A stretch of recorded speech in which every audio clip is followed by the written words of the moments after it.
If you have only 30 minutes to learn a song, you've clicked on the right video. I've used this method time and time again, and it has not once failed me. Let's get into it. This is how to learn a new song really quickly, and I recommend that you have with you a paper, preferably with your words on it, a pen, and some color pens with you if you have them. Now, I find these are really good for annotation. They're optional, so you do whatever. Now, the first listen that you're going to do, take it really passively. Listen, vibe along, don't do anything, sit back and relax and just let it go into your brain for the first time. Let yourself process it, give yourself time. Think about the tempo, the rhythm, the pace. How does it feel to listen to this song? And think about your overall vocal range, the range of the song compared to your own range. Is there anything that you think might be too high or too low for you to do? These are things that you should be planning for in advance. Now, on the second listen, hum along to the song. Look at the words and try and figure out the melody. Kind of hum along as you go. Try not to invent a new melody. Listen and go with it and try and hum it as best as you can. Then note any interesting things that you find in the music. Are there any high notes that you didn't expect? Are there any long notes or anything that is particularly hard for you? Think about all of these things before you go into your third listen, where you will pause immediately on phrases you don't yet understand. And here's something that's really important. You're going to work through those problem phases as you come by them. So when you approach a run, you pause, try and work it out note by note, go. Try and get that down, and then you go on to whatever it is next. Things like held notes. If there's a really long note, how are you going to support that? Are there any places you can stop and breathe before you take on that note? High notes and interval jumps. These are also things to be really cautious about. And word stumbles. When you're going through a song for the first time, you're going to stumble on some of the words.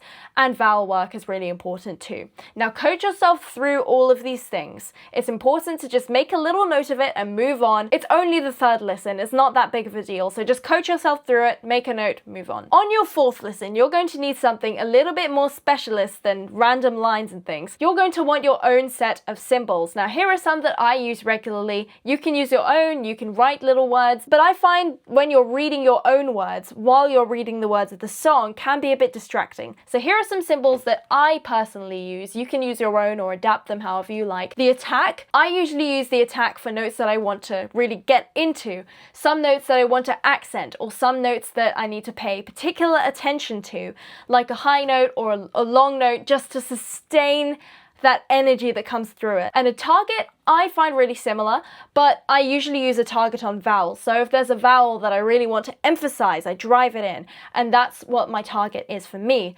A breath mark is usually either a tick or a V sign. That's just common in standard notation in music. This is my little sign for a pause, no breath. It's kind of like a pause mark, but it's got those two lines, so you know it's not actually a musical pause. It's just a little pause where you kind of lift instead of taking a whole breath. So, and then there's another one that I use. This can vary. I write this in different ways. This is straight tone versus vibrato. And something important that I can do with this is, if I want this to be a completely straight tone line, I have a line that looks like that, or well, no, like this.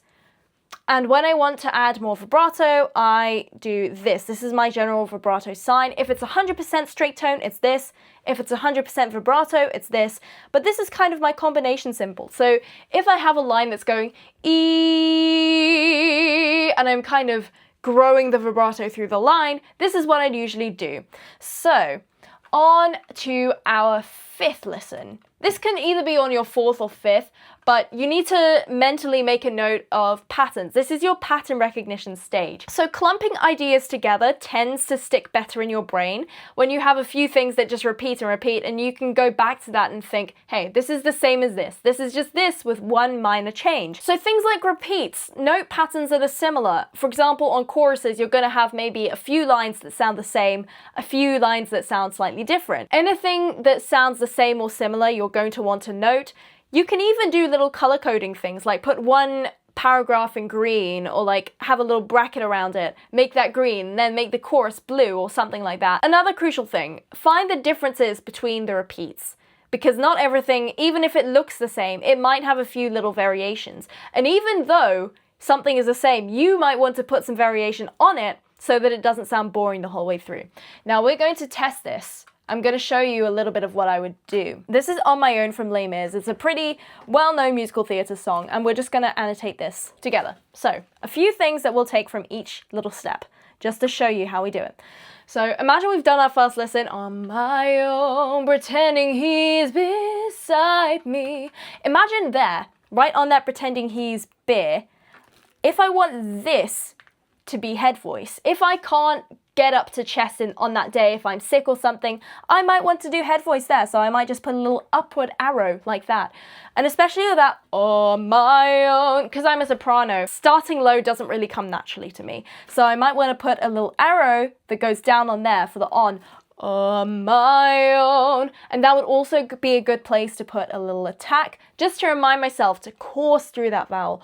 On my own, just to attack that note. Pretending he's beside me, all alone I walk with him till morning. I'd hum along, note anything interesting that I find, so all alone. That's also kind of step 5 as well, because it's pattern recognition. And then on my third lesson, here I'd have to work through little things.